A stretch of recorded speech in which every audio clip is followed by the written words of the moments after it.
Isırmasın dikkat et. Bunlar alır mısın abi? Getir abi. Dur abi. Direkt arabaya götürelim. En alttan tutalım.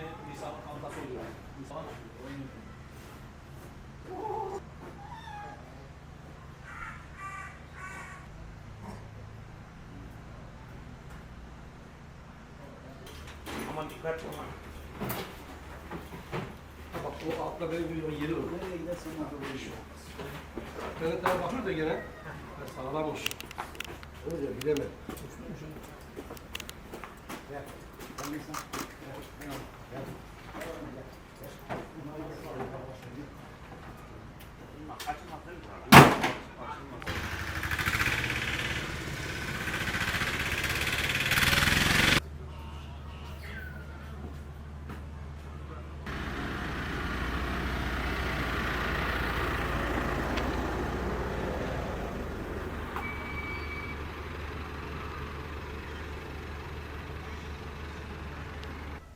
Yaban olarak yaşayan çakal geçenlerde Mersin Büyükşehir Belediyesi Meskin'in çamur havuzunun yanında bulunan hendeye düştü.